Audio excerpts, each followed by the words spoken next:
अनमोल कहानियों में आज की कहानी है अंतिम इच्छा। समय के साथ साथ राजा कृष्णदेव राय की माता बहुत वृद्ध हो गई थी। एक बार वह बहुत बीमार पड़ गईं।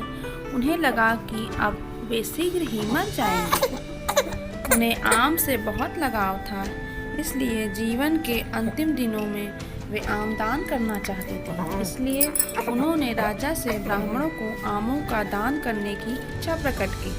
वह समझती थी कि इस प्रकार दान करने से उन्हें स्वर्ग की प्राप्ति होगी। इसलिए कुछ दिनों बाद राजा की माता अपनी अंतिम इच्छा की पूर्ति किए बिना ही मृत्यु को प्राप्त हो गई। उनकी मृत्यु के बाद राजा ने सभी विद्वान ब्राह्मणों को बुलाया और अपनी मां की अंतिम अपूर्ण इच्छा के बारे में बताया। कुछ देर तक चुप रहने के पश्चात ब्राह्मण बोले, यह तो बहुत ही बुरा हुआ महाराज। अंतिम इच्छा के पूरा न होने की दशा में तो उन्हें मुक्ति ही नहीं मिल सकती।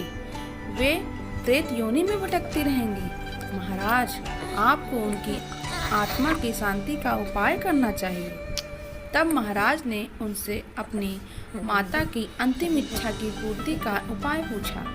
ब्राह्मण बोले, उनकी आत्मा की शांति के लिए आपको उनकी पुण्यतिथि पर सोने के आमों का दान करना पड़ेगा। अतः राजा ने मां को की पुण्यतिथि पर कुछ ब्राह्मणों को भोजन के लिए बुलाया और प्रत्येक को सोने से बने आम दान में दिए। जब तेनालीराम को यह पता चला कि वह तुरंत समझ गया कि ब्राह्मण लोग राजा की सरलता तथा भोलेपन का लाभ उठा रहे हैं, इसलिए उसने उन ब्राह्मणों को पाठ पढ़ाने की एक योजना बनाई। अगले दिन तेनालीराम ने ब्राह्मणों को निमंत्रण पत्र भेजा। उसमें लिखा था कि तेनालीराम भी अपनी माता की पुण्यतिथि पर दान करना चाहता है, क्योंकि वह भी अपनी एक अधूरी इच्छा लेकर मरी थी। जब से उसे पता चला था कि उनकी मां की अंतिम इच्छा पूरी न होने के कारण प्रेत योनि में भटक रही होंगी, वह बहुत ही दुखी है और वह चाहता है कि जल्दी उसकी माता की इच्छा की पूर्ति हो। सभी ब्राह्मण निश्चित दिन तेनालीराम के घर पहुंच गए। ब्राह्मणों को स्वादिष्ट भोजन परोसा गया। भोजन करने के पश्चात सभी दान मिलने की प्रतीक्षा करने लगे। तभी उन्होंने देखा कि तेनालीराम ने लोहे की सलाखों को आग में गर्म कर रहा था। पूछने पर तेनालीराम बोला, मेरी माँ फोड़ों के दर्द से परेशान थी। मृत्यु के समय उन्हें बहुत तेज दर्द हो रहा था। इससे पहले कि मैं गर्म सलाखों से उनकी सिकाई करता, वह मर चुकी थी। अब उनकी आत्मा की शांति के लिए मुझे आपके साथ वैसा ही करना पड़ेगा जैसे कि मैं उनकी अंतिम इच्छा थी। यह सुनकर ब्राह्मण बौखला गए।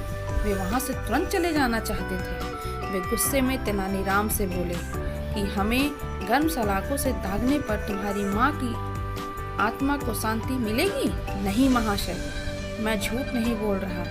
यदि सोने की आम दान में देने से उनके माँ की अंतिम इच्छा पूरी हो सकती है तो क्यों नहीं। यह सुनते ही सभी ब्राह्मण समझ गए कि तेनालीराम क्या कहना चाहता है। वह बोले, तेनालीराम, हमें क्षमा करो।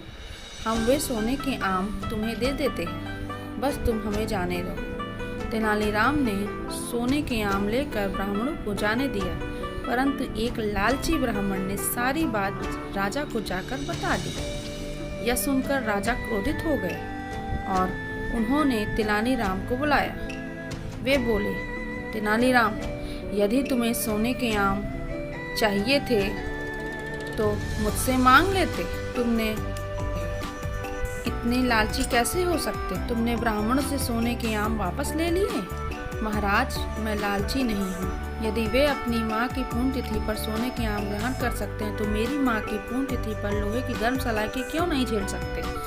राजा के तेनालीराम का अर्थ समझ गया और उन्हें भविष्य में लालच त्यागने को कहा। Thanks for watching. Please subscribe my channel.